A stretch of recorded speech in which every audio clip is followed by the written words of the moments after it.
Recording in progress. Good day, everyone. Today we were going to discuss the kitchen hazard.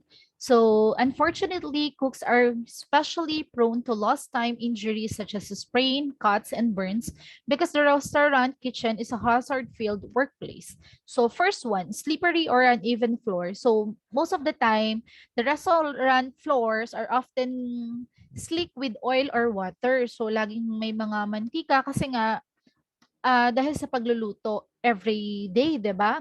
So, then sa older kitchen, the floors themselves may be uneven. So, all of these things can lead to employees sleeping or falling. So, pwede silang madulas or magkaroon ng injury. So, which is extremely dangerous when you're working with sharp blades and hot implement.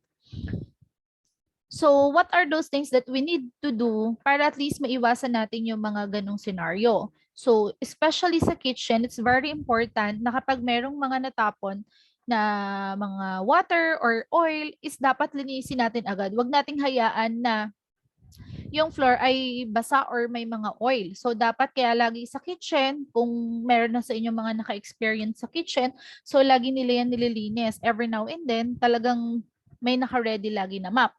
Then it's important na yung map ay malinis din.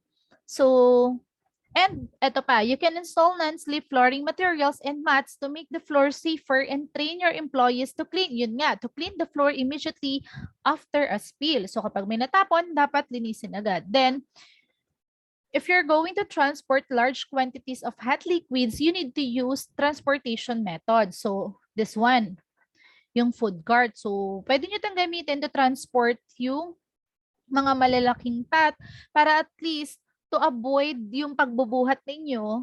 So, hindi malalaglag or matatapon, di ba? Then, you can use this kind of splasher, no?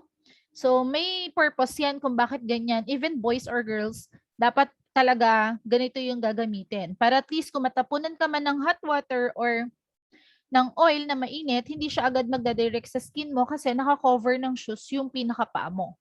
Okay? So, next. Dangerous machinery and equipment. So, in the kitchen, you can find different kinds of tools and equipment, and we use this one for cut, chop, or sear foods. And it's very important na kapag gumamit ka ng mga ganyan, hindi ka pagod, hindi ka inaantok. So, dapat laging alert para at least maiwasan natin yung mga accident, no? The next one, it's very important that you train your staff to use the equipment safely. Hindi pwedeng alam mo lang, pero dapat talagang knowledgeable ka or alam mo yung pinaka-procedures kung paano po siya gamitin. Then make sure the kitchen supervisor who serve as role models for the other staff always observe the best practice when using kitchen equipment. Then, importante rin like yung mga knife is lagi silang matatalas. Kasi yung mapurol daw na knife is mas mabilis siyang dumudulas doon sa pagkain. So, possible kayo pa yung mahiwa, hindi yung food. So, tandaan, laging importante na yung mga tools and equipment ay maayos. And alam nyo dapat kung paano siya gamitin. Okay? Then, next. And, eto pa, wear cut-resistant gloves that cover their wrist and feet strongly. So, pwede kayong gumamit ng mga gloves. Para at least, hindi siya, kumakat ka man, hindi magdidirekta sa kamay mo. Sa gloves lang siya didirekta. So, here are the example ng mga cutting tools and equipment that you can found in the kitchen. The next one, injury from heavy lifting. So, there is a proper way, like in housekeeping, there is a proper way on how to carry the heavy items. And you can use the back belts kung tawagin, like this one. Okay? So, sprain and strains can result from heavy lifting in the kitchen and that leads to injury kasi it can cause injury kapag mali yung pag-lift nila kapag magbubuhat sila ng mga mabibigat na items. Okay, then next. Crowded workplace risk. So, kapag ang kitchen is super crowded, so mahihirapan ng mga employees na makapag-work. So, it's very important that, you need to throw or you need to clean those boxes na wala ng laman and then linisin ang mga dapat linisin. Para at least yung working area ninyo ay maaliwalas. Then most especially those cutleries, yung mga matatalas, kutsilyo, so dapat inilalagay din natin yan sa maayos to avoid accident. Yan, always make sure that the walkway are clear and surface are clutter-free. Like what I said a while ago, the empty boxes and containers should be removed as soon as possible. And always organize the kitchen. Then next, it's importante rin na yung pinakadaanan is lagi siyang walang nakaharang.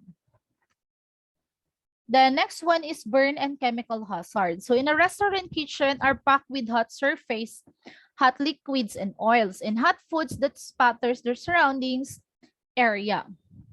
So it's very important that you need to use this one, the heat-proof gloves when handling hot pots. And you need to wear this one, the chef uniform na dapat long sleeve siya para to avoid yung mapapasok kayo sa mga hot surface. So kung long sleeve siya, hindi kayo maagad mapapasok dun sa mga hot surface kahit na medyo mapadikit kayo, okay?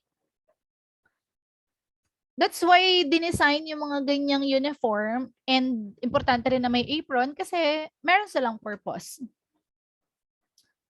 Then next one, food safety hazard. So food safety is another notable kitchen's hazard, one that poses a risk to your customers and in a worst scenario to your business itself. So meron tayong tinatawag na cross-contaminations. So between high-risk and low-risk food is a common danger often caused by using the same equipment or prepared surfaces without cleaning and disinfecting them between tasks.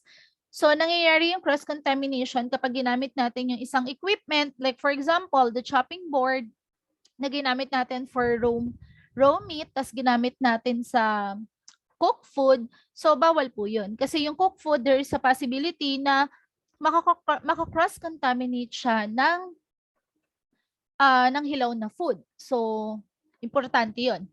Like for example naman, yung knife ninyo, ginamit nyo sa meat, raw meat. So, syempre, may blood pa yon. Then, gagamitin ninyo sa vegetable, so hindi rin siya pwede kasi it can cause cross-contaminations. So, it's very important that you need to disinfect or clean first the surface or the equipment or the tools bago nyo ito gamitin ulit to the another food. Hot food should always be held at a temperature of 140 degrees Fahrenheit or higher, and cold food at 40 degrees or lower to limit bacterial growth. So it's very important na ang hot food ay panatilihing mainit and ang cold food ay panatilihing malamig. The next one is common kitchen injuries. Knife injuries in the workplace. So it's very important na yun nga, you need to maintain your knife na sharp siya and always use the correct knife for the job. Then, dapat very comfortable kayo dun sa knife na ginagamit ninyo and do not leave yung knife sa washing area kasi there's a possibility na makadisgrasya din siya. When carrying knives, point the blade downwards. Then, magpo-provide na lang ako ng another video for this para at least makikita nyo rin. Then, next one. Then, it's very important. Avoid holding conversations while cutting. Focus on your task. So, yung habang naghihiwa ka, nakikipag-usap ka, sa iba ka nakafocus, so hindi dapat. Para at least dapat nakafocus ka dun sa task na ginagawa mo to avoid accident. Then next one is burn. So in burn, we have different kinds of burn. First degree, second degree, first degree, second degree, and third degree. So, saan ba pwede makuha? Hot surface, directly flame, and working with hot oils, handling hot pots, pans, and trays all provide an opportunity to inflict serious injury. That's why kanina, sinabi natin, when working in the kitchen, lalo na kapag ka mga maiinit, you need to use gloves, di ba? Para at least hindi tayo mapasok. And kailangan mag-iingat, lalo na kapag may mga buhat na maiinit. Mainit na tubig, mainit na soup. So, yan. This is the example of first degree burn, second degree burn, third degree burn. This one.